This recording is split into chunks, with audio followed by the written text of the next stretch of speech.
लंबाई 5 foot 5 inch, वज़न 55 kilo, उम्र सिर्फ 23 साल। आपकी स्क्रीन पे इस समय जो फोटो आप देख रहे हो उसके अंदर एक तस्कर एक नेपाली लड़की का मेजरमेंट ले रहा है, एक मेजरमेंट टेप के द्वारा, यानी कि एक इंची टेप के द्वारा। हर शरीर के भाग को मेजर किया जाता है, शरीर के हर भाग को चेक किया जाता है। शरीर में कोई बर्थ मार्क तो नहीं, उसकी पुष्टि करी जाती है। वीडियोस बनाए जाते हैं, फोटोज ली जाती हैं और फिर इन वीडियोस और इन फोटोज को भारत में बैठे दलालों के पास फॉरवर्ड किया जाता है। उसके बाद रेट तय किया जाता है। स्टैंडर्ड रेट होता है 2 लाख से लेके 25 लाख रुपए तक। लड़कियों को यह कहा जाता है कि अगर आपको नौकरी पानी है तो ये सब करना पड़ेगा। रेट तय होने के बाद लड़कियों को स्मगल करके भारत नेपाल का बॉर्डर क्रॉस करा के भारत के उत्तर प्रदेश में लाया जाता है। उत्तर प्रदेश से इनको भेजा जाता है मुंबई, कोलकाता, दिल्ली जैसे शहरों में, जहाँ पे कमाठीपुरा, जीबी रोड या फिर सोनागाछी जैसे रेड लाइट एरियाज में इनको लोगों का बिस्तर गर्म करने के लिए सेक्स वर्कर बनाया जाता है, प्रोस्टिट्यूट्स बनाया जाता है।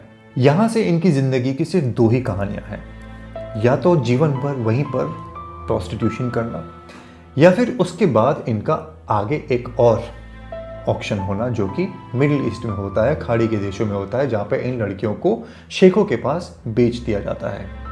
अब सवाल यह है कि भारत और नेपाल जो बॉर्डर शेयर करते हैं, वहाँ पे दोनों तरफ जो सिक्योरिटी है उसको किस तरह आसानी से ये लोग क्रॉस करके भारत में इन लड़कियों को लेके आते हैं और बेच पाते हैं। सवाल यह है कि इन लड़कियों की ज़िंदगी को बर्बाद करने के पीछे कौन लोग हैं जिसको कि दोनों तरफ की सरकारें आज तक पकड़ने में विफल रही हैं। सवाल यह है कि 3000 लड़कियां जो हर साल नेपाल से भारत लाई जाती है, जिनमें से मुश्किल से 150-200 लड़कियों को बचाया जाता है, उनके आगे की ज़िंदगी की कहानी क्या है? इस वीडियो में हम वही जानने की कोशिश करेंगे। मैं आपको ये भी बता दूं कि जीबी रोड और सोनागाछी के बारे में मैं पहले भी वीडियो बना चुका हूं। डिस्क्रिप्शन बॉक्स में आपको उनके लिंक्स मिल जाएंगे। आपसे रिक्वेस्ट है कि आप उन वीडियोस को भी ज़रूर देखें। इस वीडियो के सेकेंड पार्ट में मैं आपको ये भी बताऊंगा कि किस तरीके से नेपाल की लड़कियों का इस्तेमाल किया जाता है भारत के अंदर ड्रग्स को एक्सपोर्ट करने के लिए। तो इस वीडियो को अंत तक देखना आपके लिए बहुत ज़्यादा ज़रूरी है, ताकि आप ये समझ सको कि किस तरीके से ह्यूमन ट्रैफिकिंग करी जा रही है नेपाली लड़कियों की और किस तरीके से नशे की तस्करी करी जा रही है नेपाली लड़कियों के द्वारा।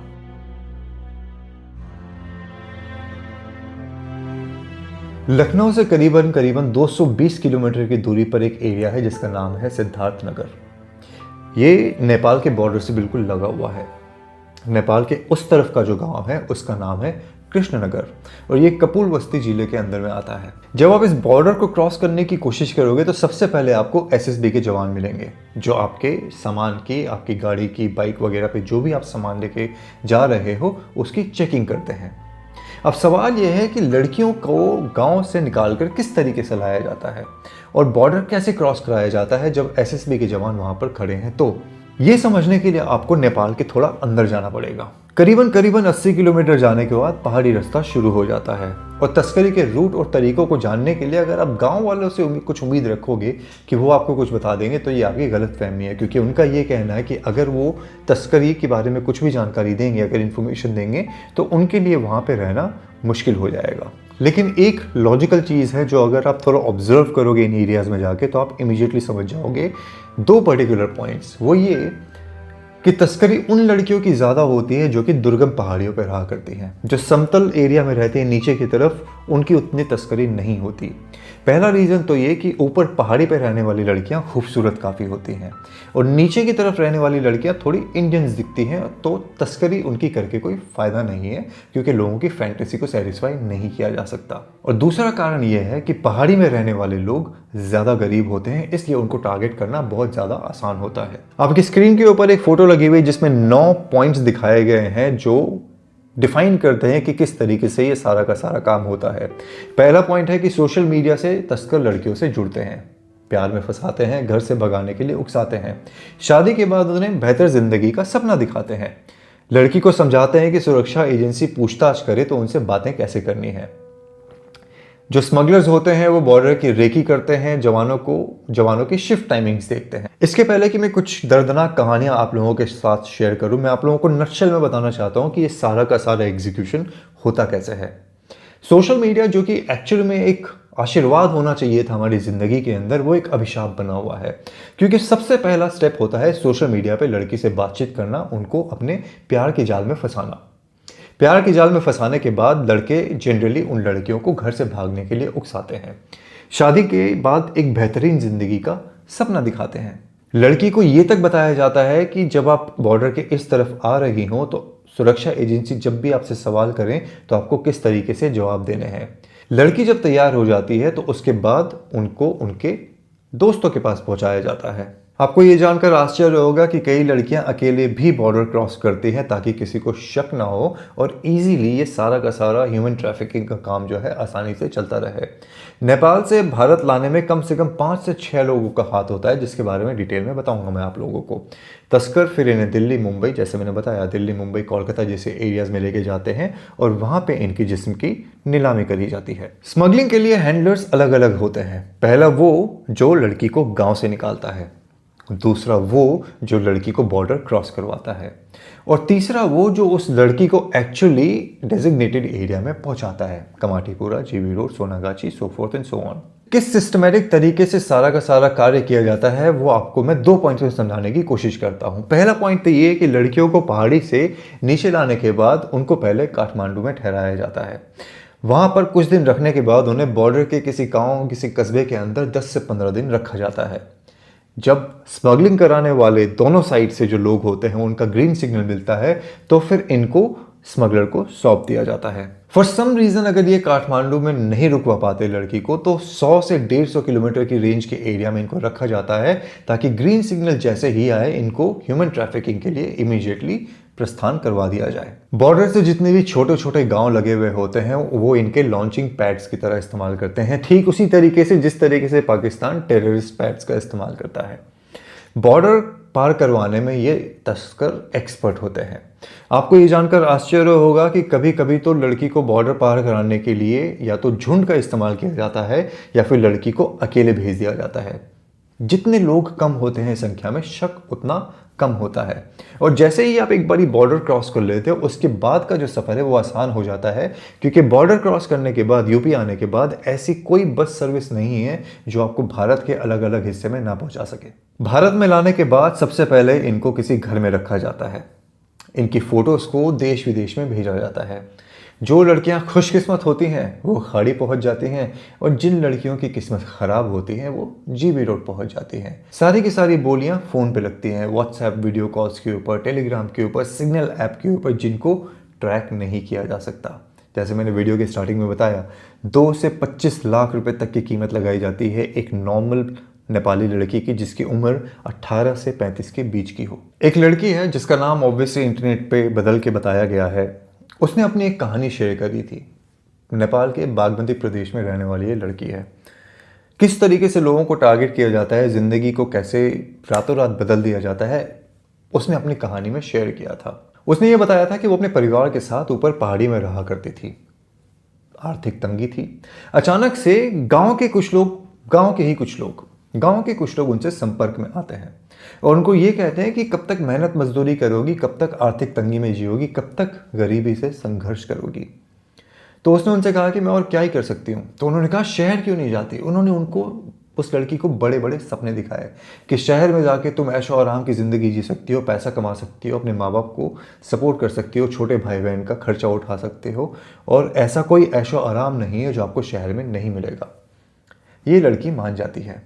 इस लड़की के साथ साथ बल्कि कुछ और लड़कियां इसी के गांव की, इसी के कस्बे की, वो भी तैयार हो जाती हैं। ये सारे की सारी लड़कियां उन गांव वालों के साथ काठमांडू आती हैं। पहले कुछ दिन इन्हें काठमांडू में रखा जाता है। इन्हें बाहर निकलने की परमिशन नहीं होती, इन्हें किसी से संपर्क करने की परमिशन नहीं होती। इनको ये तक पता नहीं कि इनको कौन से बॉर्डर को क्रॉस करवा के भारत पहुंचाया जाता है। दिल्ली लाने के बाद इस लड़की को बाकी लड़कियों के साथ एक अपार्टमेंट में रखा गया, करीबन 15 से 20 दिन। यहाँ भी इनको बाहर निकलने की परमिशन नहीं थी, ना मोबाइल था, ना लैंडलाइन था, ये किसी से कांटेक्ट नहीं कर सकते थे। लेकिन एक चीज़ करते थे तस्कर, वो ये कि इनको वहाँ के वीडियोस दिखाते थे, दिल्ली के मॉल्स के, सड़क के, रेस्टोरेंट्स के, पब्स के, होटल्स के, कि देखो ये तुम्हारी ज़िंदगी होने वाली है। लड़कियां भी खुश हो रही थी कि हमारी ज़िंदगी के अंदर एक बेहतरीन बदलाव आने वाला है और हमारी ज़िंदगी के सारे कष्ट खत्म होने वाले हैं। पर कुछ दिन बाद उस लड़की को दिल्ली के जीबी रोड में बेच दिया जाता है। इस लड़की का कहना है कि जब मेरे साथ पहली बारी गंदा काम हुआ, यानी कि जब पहली बारी इसका सेक्सुअल एक्सप्लॉयटेशन हुआ, तब इसे रियलाइज़ हुआ कि इसने ज़िंदगी में कितनी बड़ी गलती कर दी है। पर अब पछतावे क्या हो जब चिड़िया चुग गई खेत। अपनी किस्मत को मानकर कि यही मेरी नियति है, यही मेरी ज़िंदगी है, ये लड़की अगले 2-3 साल तक सेक्सुअली एक्सप्लॉइट होती रही। She had given up. पर अचानक से इसकी ज़िंदगी बदलती है। कैसे? एक कस्टमर आता है और कस्टमर जो होता है वो होता है नेपाली। आपको ये जानकर आश्चर्य होगा कि इस कोठे को चलाने वाली भी सिर्फ 36 साल की एक नेपाली लड़की थी। Anyways, coming back to the customer. जो कस्टमर है वो नेपाली होता है। ये लड़की उसको अपनी जीवन की व्यथा बताती है कि किस तरीके से इसको धोखा देके यहाँ तक लाया गया। लड़का उसके साथ शारीरिक संबंध नहीं बनाता है, वो बैठ के उसकी कहानी को सुनता है और उससे वादा करता है कि वो उसकी मदद ज़रूर करेगा। वो लड़का जाता है पीस रिहैबिलिटेशन सेंटर के पास और उनको ये फ़ोटो दिखाता है जो उस लड़की ने अपनी दी थी कि आप मेरी शिनाख्त ऐसे कर सकते हो।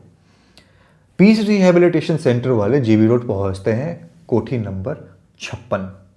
पुलिस की सहायता नहीं ली जाती, पुलिस को इन्फॉर्म नहीं किया जाता। अंदर जाके जब रेड मारी जाती है, जब सर्च किया जाता है, तो वहाँ पे कोई भी लड़की नहीं मिलती है।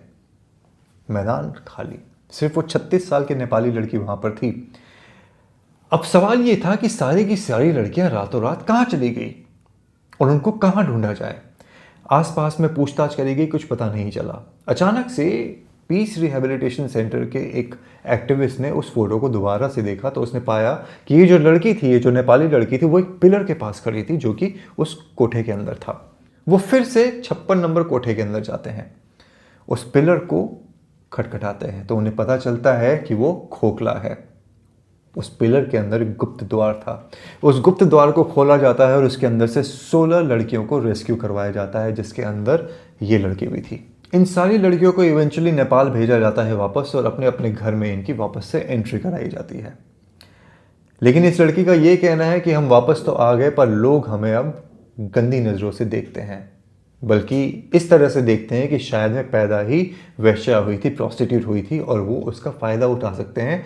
इनका ये कहना है कि मैं अपने जीवन को बेहतरीन बनाने के लिए गई थी पर मुझे वापस आना पड़ा और भी गंदी स्थिति में। अब मैं आपको एक और कहानी बताना चाहता हूँ जिसको सुन के आपके रोंगटे खड़े हो जाएंगे। ये कहानी है एक 14 साल की लड़की की जो कि कृष्णनगर एरिया में रहा करती थी। इस 14 साल की लड़की का ये कहना है एज यूजुअल कि इनकी आर्थिक स्थिति अच्छी नहीं थी। फिर गोरखपुर का एक इंसान था जिसका नाम था जगदीश मौर्य। वो इनके परिवार के संपर्क में आता है और कहता है कि मैं आपकी बेटी को मजदूरी का काम दिलवा दूंगा। वो माँ बाप को 2000 रुपये भी देता है और लड़की को अपने साथ ले जाता है। अपने साथ लाने के बाद वो इस 14 साल की लड़की के साथ शारीरिक संबंध बनाता है ज़बरदस्ती, और जो दूसरी लड़कियों को साथ में लेके आया था उनके साथ भी यही काम करता है। पर कोई भी नाबालिग लड़की आवाज़ उठाने के लिए तैयार नहीं थी क्योंकि उनको अपने घर के लिए पैसा कमाना था और उनका ये मानना था कि अगर हमने आवाज़ उठाई तो हमारे से काम छीन लिया जाएगा। पर 14 साल की लड़की कब तक इस चीज़ को बर्दाश्त करती। वो भाग जाती है वहाँ से और अपने माँ बाप के घर पहुँचकर अपनी माँ को सारा का सारा किस्सा सुनाती है। उसकी माँ फ़ोन उठाती है और इस मौर्य इंसान को फ़ोन करके खूब भला बुरा कहती है। आप सोचोगे कि कहानी का अंत यहीं पर हो जाता है, पर यह आपकी गलती है। कुछ समय बाद वो इंसान दोबारा से उसी गांव में जाता है, उसी घर के अंदर, और इस बारी 30,000 रुपये देके उस लड़की को अपने साथ ले आता है। जब उस लड़की से ये पूछा जाता है कि तुम दोबारा से उसके साथ कैसे चली गई, तो उसका ये कहना था कि मेरे घर की आर्थिक स्थिति ऐसी थी कि मेरे पास और कोई ऑप्शन नहीं था। इस बारी लेकिन टारगेट था कि इस लड़की को बॉर्डर क्रॉस करा के यूपी में लाया जाए और इसको स्मगल करके जीबी रोड या फिर आगे दूसरे एरियाज में बेच दिया जाए। लड़की बाइक पे बैठी थी, लड़का बाइक चला रहा था। बॉर्डर जैसे ही क्रॉस करने लगे थे, पूछताछ के दौरान लड़का थोड़ा घबरा जाता है और वहां से वो भाग जाता है। लड़की बच जाती है। सवाल यह है कि लड़की उसके साथ दोबारा क्यों गई। आर्थिक तंगी तो एक चीज़ है, इसकी माँ ने इसको दोबारा से कैसे आने दे दिया। जब उसकी माँ से ये सवाल किया गया तो उनका भी यही कहना था कि हम क्या करें, हमारे पास खाने के लिए पैसा नहीं है, हम अपने बच्चों को पाल नहीं सकते, तो हम उनको बेचें ना तो क्या करें। मेरा सवाल इसके पहले कि मैं आपको तीसरी एक कहानी और सुनाऊं, वो ये है कि अगर किसी के अंदर सामर्थ्य नहीं है किसी बच्चे का पालन पोषण करने का, उसको पढ़ाने का, लिखाने का, या पढ़ाने लिखाने का भी नहीं, इज्जत की एक ज़िंदगी देने का, तो उसको जन्म ही क्यों देना? क्या इंसान की शारीरिक भूख इतनी ज़्यादा हो गई है कि उस भूख को मिटाने के लिए वो ये भी नहीं सोचते कि 50 रुपए का एक कॉन्डम भी आता है जिसका इस्तेमाल करके आप शारीरिक सुख भी पा सकते हो और अवांछित संतान के पैदा होने पे पाबंदी लगा सकते हो? अवांछित इसलिए कह रहा हूं क्योंकि आप जिस बच्चे को आगे मार्केट में बेच रहे हो वो यही साबित करता है कि आप बेसिकली उस बच्चे से प्यार नहीं करते हो और आपका कभी भी उससे लगाव रहा नहीं। बाकी सारे के सारे एक्सक्यूजेज जो हैं वो एक्सक्यूजेज हैं। तीसरी कहानी मैं आपको सुनाना चाहता हूं 17 साल की एक लड़की की जिसकी अगेन आर्थिक स्थिति अच्छी नहीं थी घर की। पड़ोस के गांव की एक महिला होती है जो कि इनके घर पे एक रिश्ता लेके आती है। कहा यह जाता है कि तेड़ा देवी मंदिर के पास एक परिवार रहता है, अच्छा खासा खाता पीता है, आपकी बेटी यहाँ पे खुश रहेगी। परिवार वालों को ये लगा कि चूंकि नेपाल का ही रिश्ता है, ज़्यादा दूर नहीं है, आने जाने में दिक्कत नहीं होगी, तो लड़के को देखे बिना शादी तय कर दी जाती है। एडवांस में 26,000 रुपये दिए जाते हैं। फॉर सम रीज़न ये न्यूज़ पीस रिहेबिलिटेशन सेंटर के पास पहुंचती है और जिज्ञासा से घायल होके शादी के दिन ये एक्टिविस्ट शादी में शरीक होने के लिए उस लोकेशन पर चले जाते हैं। उस लोकेशन में जाके पता चलता है कि बारात यानी कि लड़के की तरफ से सिर्फ 5 लोग आए हैं। ये सारा का सारा कांड जो है 26,000 रुपये देके एक लड़की को खरीदने के लिए किया गया था। जब आधार कार्ड चेक किया जाता है तो लड़का निकलता है हिमाचल प्रदेश के कांगड़ा गांव का।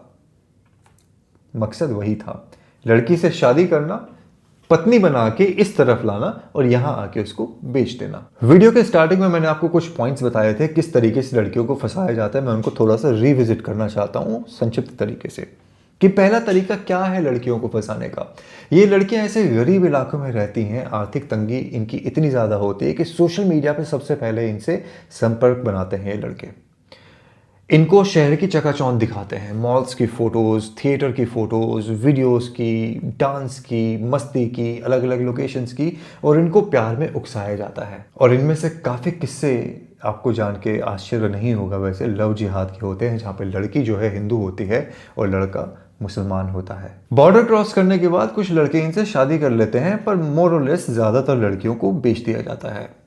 चलन इस कदर बदल गया है कि पहले तस्करी करी जाती थी स्मगलर्स के द्वारा जो इनको बॉर्डर क्रॉस कराया करते थे, पर अब इन लड़कियों को प्यार के जाल में फंसा के बॉर्डर क्रॉस करवाया जाता है। यानी कि लड़का बॉर्डर के इसी तरफ रहता है और लड़की को कहता है कि तुम बॉर्डर क्रॉस करके आ जाओ। जैसे कि आपको पता है कि हिंदुस्तान आने के लिए कोई वीज़ा नहीं लगता है। लड़की अगर ठीक ठाक इधर पहुंच गई अच्छी बात है, अगर नहीं तो लड़का अपने साइड के बॉर्डर से कल्टी काट लेता है और वहां से भाग जाता है। दूसरा बहाना होता है नौकरी देके इन लड़कियों को फुसलाने का। नेपाल में ठीक ठाक पढ़ाई करने के बावजूद भी वहाँ पे इनको नौकरी मिलती नहीं है, घर में पैसा कमाने का कोई साधन नहीं होता है और इसका फ़ायदा उठाया जाता है यहाँ बैठे हुए दलालों के द्वारा। ये इन्हें नौकरी का लालच देते हैं।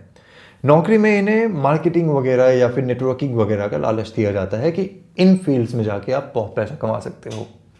इन लड़कियों का कॉन्वर्सेशन यहाँ बैठी उन लड़कियों से करवाया जाता है जो कि बोलने में अच्छी होती हैं, ठीक ठाक इंग्लिश बोल लेती हैं, प्रेजेंटेबल होती हैं। तो जब उनसे वीडियो कॉल करवाया जाता है और उनको बताया जाता है कि इसी तरीके से आप भी पैसा कमा सकते हो यहाँ आके, ये लड़की ललायत हो जाती हैं। नेपाल में अनएम्प्लॉयमेंट होने की वजह से और भारत में एक अच्छी ज़िंदगी के वादे को लेकर, सपने को देखकर ये लड़कियाँ बॉर्डर क्रॉस करती हैं और यहाँ पर आ जाती हैं। लेकिन जैसे ही वो उस इंसान के पास पहुंचती हैं जो इनसे वीडियो कॉल पे बड़ी अच्छी अच्छी बातें कर रहा था, सबसे पहले वही इंसान इनका शारीरिक शोषण करता है, यानी कि बलात्कार किए जाते हैं। क्योंकि बेचने के पहले प्रोडक्ट को चेक करना बहुत ज़रूरी होता है। आप कहोगे कि मैं किस तरीके की भाषा का इस्तेमाल कर रहा हूँ, पर मैं तो सिर्फ भाषा का इस्तेमाल कर रहा हूँ। पर आप उन लोगों के बारे में जानकर भी चुप बैठे हैं, मौन बैठे हैं, आंखें बंद करके अपने होठों को सी कर, जो कि आपके आजू बाजू में इन लड़कियों का शोषण करते हैं। मेरी कटुता इसी बात का सबूत है कि मैं इसी कंसिस्टेंट तरीके से ऐसे सब्जेक्ट्स के ऊपर वीडियोस बनाता रहूंगा और आपको सोचने पे मजबूर होना पड़ेगा। तीसरा और सबसे दर्दनाक तरीका लड़कियों की तस्करी का है खुद के परिवारों के द्वारा। वीडियो के बीच में मैंने आपको बताया था कि माँ ने कहा था कि हमारे पास सामर्थ्य नहीं है बच्चों को पालने का, उसी वजह से इन नाबालिग लड़कियों को ठेकेदारों के पास बेच दिया जाता है 2-2 हज़ार रुपये में, 3-3 हज़ार रुपये में, जहाँ पे ठेकेदार पहले इनका बलात्कार करते हैं और जब इनका दिल उनसे भर जाता है या फिर कोई और इनको मोटी रकम देने के लिए तैयार हो जाता है तो ठेकेदार उनको बेच देता है। और जब उस दूसरे खरीदार को कोई तीसरा खरीदार मिलता है तो उस लड़की को फिर बेच दिया जाता है और उस तीसरे से चौथा, चौथे से पांचवा, पांचवे से छठा, छठे से सातवां, सातवें से आठवां, आठवें से नौवां, और काउंट करना आप भूल जाओगे। पर इन लड़कियों की ज़िंदगी की कहानी में वो कस्टमर्स ख़त्म नहीं होते और उसका जिम्मेदार कौन? खुद का परिवार। आपको ये भी बता दूं मैं कि मैंने करीबन 3 वर्ष पहले नेपाल के एक मॉडलिंग एजेंसी हवाला के नाम का हवाला दिया था और मैंने बताया था कि किस तरीके से वो लोग भी ह्यूमन ट्रैफिकिंग करते हैं। पर मैंने आप लोगों के साथ इस बात को कभी शेयर नहीं किया कि अभी रिसेंटली ही उसके फाउंडर ने मुझे इंस्टाग्राम पे मैसेज मार के धमकी दी थी कि हमारे नाम को लेने की तुम्हारी हिम्मत कैसे हुई, आगे से हमारा नाम लेने की ज़रूरत भी मत करना, वरना तुम्हें पता है कि हमारी पहुंच क्या है, हमारा सिंडिकेट क्या है। ये वही सिंडिकेट है जो भारत अपनी तरफ से तोड़ने में और नेपाल अपनी तरफ से रोकने में विफल रहा है। ये एक ऐसे संगठित तरीके से चल रहा है जिसको तोड़ना, जिसको भेदना अभी तक फोर्सेस नहीं कर पाई हैं। उसके रीज़न काफ़ी ज़्यादा है। नेग्लेक्शन, एक खुला बॉर्डर जिसको मैनेज कर पाना पॉसिबल है पर पूरे तरीके से नहीं किया जा रहा है, करप्शन और इग्नोरेंस। जैसे कि कहते हैं ना, रोज की बात है, चलने दो। अब कहानी के दूसरे भाग में फिर से एक बार हम सिद्धार्थ नगर को विजिट करते हैं जहां पे सिक्योरिटी फोर्सेस एक 35 साल के नेपाली लड़की को रोकते हैं। उसकी तलाशी ली जाती है। वो युवती अपने कपड़ों के नीचे से पाँव के पास एक पट्टा बंधा होता है, उसमें से 10 पैकेट निकालती है और टेबल के ऊपर रख देती है।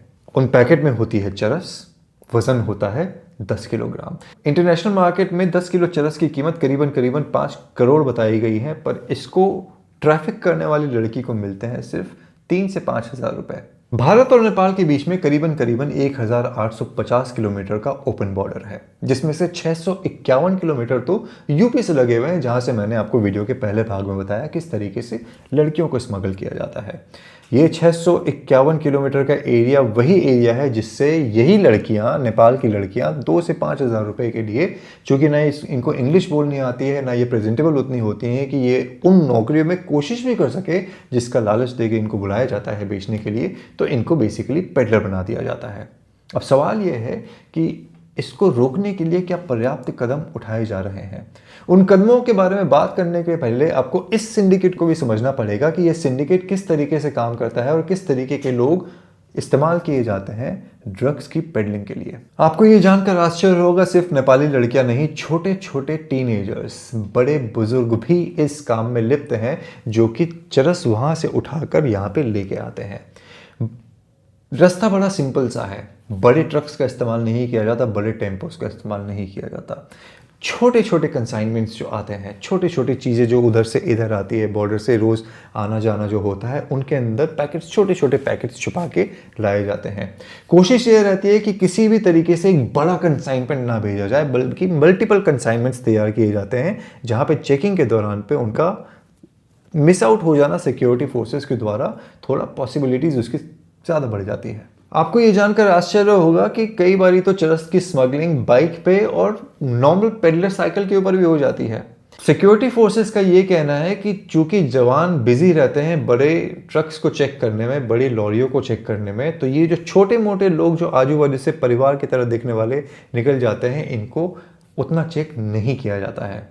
स्पेशली शाम के दौरान पे 3 से 7-8 बजे के आसपास में, जहाँ पे ट्रैफिक का फ्लो काफ़ी ज़्यादा होता है, उस समय ज़्यादा इनफ्लो रहता है नेपाल की तरफ से भारत में इन चरस के पेडलर्स का। भारत के हिमाचल की तरह ही नेपाल के अंदर पहाड़ी लोकेशंस काफ़ी ज़्यादा हैं और इसी वजह से वहाँ पे चरस काफ़ी ज़्यादा मात्रा में उगाई जाती है। मैं भारत के बारे में भी बात करूँगा, पर चूंकि अभी हम नेपाल के बारे में बात कर रहे हैं तो उस पर थोड़ा कॉन्सेंट्रेट करते हैं। जो पेडलर्स होते हैं वो नेटवर्क बड़े विचित्र तरीके से काम करता है, या विचित्र तो गलत शब्द है, बड़े सिस्टमैटिक तरीके से काम करता है, जहाँ पे जिस इंसान को नेपाल के अंदर किससे ड्रग मिलेगा उसकी पहचान नहीं होती, वो उसको नहीं पहचानता, लास्ट मोमेंट पे बंदा आके उसको सामान देता है। ये इंसान बॉर्डर के इस तरफ आके किसको सामान देगा ये उसको भी नहीं जानता, वो जाके उसको सामान देता है। हिंदुस्तान में जिसने इस चीज़ को रिसीव किया है उसको ये नहीं पता होता कि आगे मुझे जिसको ये सामान देना है उसकी पहचान क्या है। ये इसलिए किया जाता है ताकि कोई भी किसी के बारे में इंफॉर्मेशन ना दे सके इन केस वो पकड़े जाए। आपको जान के आश्चर्य होगा, नेपाल से जब लोग उठ के इस तरफ आते हैं तो कई बार छोटी छोटी पान की दुकानों के ऊपर भी डिलीवरी करी जाती है। पान वाले लिप्त होते हैं इन केसेस के अंदर, जहाँ पे उधर से एक बंदा बाइक पे बैठ के आता है या छोटी सी गाड़ी के अंदर बैठ के आता है, बीवी के साथ, परिवार के साथ, माता पिता के साथ घूमने जा रहे हैं जी, इधर आता है, पान की दुकान पे जाता है, पान की दुकान पे पैकेट डिलीवर करता है और वो पान वाला चीज़ों को आगे डिस्ट्रीब्यूट करता है। इन सारी चीज़ों में रेशियो लड़कियों का अभी भी ज़्यादा ही होता है, क्योंकि फोर्सेस का ये बताना है कि लड़कियां शरीर के ऐसे ऐसे भागों में सामान को छुपा लेती है जहां पे चेक करना या फिर सही तरीके से रेगुलरली ढूंढ पाना थोड़ा मुश्किल हो जाता है। अब बात कर लेते हैं थोड़ी सी भारत की, चूंकि हम नशे की बात कर रहे हैं। मुझे नहीं पता आप लोगों में से कितने लोग बाराबांकी नाम के एरिया से परिचित हैं या उसके बारे में ज़्यादा कुछ जानते हैं, पर बाराबांकी एरिया में अफीम की पैदाइश जो है वो लीगलाइज्ड है। आपको पर एकड़ के हिसाब से लाइसेंस मिलता है जहां पे आप ओपियम उगाते हो, जिसको मेडिसिनल पर्पसेस के लिए इस्तेमाल किया जाता है। बड़ी बड़ी फार्मास्यूटिकल कंपनीज जो हैं इनसे ओपियम खरीदती है, जिनसे मॉर्फिन भी निकाला जाता है। इनके लाइसेंस मिलते हैं, सो ये सारा का सारा काम लीगलाइज्ड है। पर नज़र कौन रखेगा कि खेप कितनी हुई, कितना माल निकला और क्या सही तरीके से पूरे का पूरा सामान जो है, पूरा का पूरा ओपियम फार्मास्यूटिकल कंपनी को दे दिया गया। कई बार ऐसा भी होता है कि जितने एकर्स का लाइसेंस मिला होता है उससे कई आगे तक खेती करी जाती है और जो वो एक्स्ट्रा खेती होती है उसको निकाल के उससे स्मैक तैयार करी जाती है। ओपियम भी बेचा जाता है, स्मैक भी बेचा जाता है, और ये बेचा जाता है किसको? इन पेडलर्स को, जो कि करोड़ों का, अरबों का धंधा करते हैं because of a legalise system जिसके ऊपर भारत में सही तरीके से चेकिंग नहीं करी जाती। इंटरनेशनल मार्केट में स्मैक की कीमत करीबन 3 करोड़ रुपए प्रति किलो है, प्रति किलो। अब आप ये सोचो, अगर आपने एक ट्रक भर दिया स्मैक का और आपने किसी देश में उसको भेज दिया तो कितने 100 करोड़ रुपए की वैल्यू होगी। मेरी मैथ बहुत ज़्यादा ख़राब है, मैं वो कैलकुलेशन नहीं लगा सकता, पर अगर आप कोई इंजीनियर या फिर साइंटिस्ट या मैथमेटिशियन हो तो एक नॉर्मल ट्रक का साइज़ और उसके अंदर कितना किलो वजन आ सकता है मल्टीप्लाइड बाई 3 करोड़, वो कैलकुलेशन करके मुझे कमेंट करके ज़रूर बताना, because I would want to know कि इंसान कितना ज़्यादा पैसा इनफ समझता है एक ट्रक के लोड में कि वो जहर मार्केट में उतार सके और उसके बाद घर जाके आराम से सो सके। At the end of this video मैं आपसे बस यही जानना चाहता हूं कि इंसान की लालसा उसको क्या क्या करने पे मजबूर कर देती है या उससे क्या क्या करवाती है जिसको करने में उसको शर्म नहीं आती। कैसे नाबालिग लड़कियों का शारीरिक शोषण किया जाता है, कैसे 9-10 साल की लड़कियों के साथ बलात्कार किया जाता है, कैसे फिर उन लड़कियों को ले जाके कोठों पे बेच दिया जाता है, और कैसे फिर घर आके वही इंसान अपनी बेटी को गोद में उठाते होंगे और उससे पूछते होंगे मेरी परी ने आज क्या किया, मेरी परी ने आज क्या किया। ये सवाल पूछने वाले पिता अगर आप इस वीडियो को देख रहे हैं और अगर आपने कभी किसी का बलात्कार किया है, अगर आपने कभी किसी बेटी का शोषण किया है, अगर आपने कभी किसी की बेटी को बेचा है, तो श्री कृष्ण का यही कहना है कि कर्मों का फल आपको इस धरती पर भी मिलेगा और कर्मों का फल आपको ऊपर जाके भी मिलेगा। इंतज़ार करिए, आपके कर्मों का फल आपकी तरफ बढ़ चुका है। इस वीडियो को मैं यहीं पर रैप अप करना चाहता हूं और उम्मीद करता हूं कि आप अपना सपोर्ट हमें देते रहेंगे इन सारे क्वेश्चंस को उठाने में और ऐसे सब्जेक्ट्स के बारे में बात करने के लिए। मुझे पता है कि कई बार ये सब्जेक्ट्स ग्लैमरस नहीं होते या फिर अपील नहीं करते लोगों को, बट देन अगेन मैं वहाँ जाता हूँ जहाँ कोई जाने की सोचता भी नहीं है। आज समय देने के लिए धन्यवाद। आपसे अगले वीडियो में मुलाकात होगी। जय श्री राम।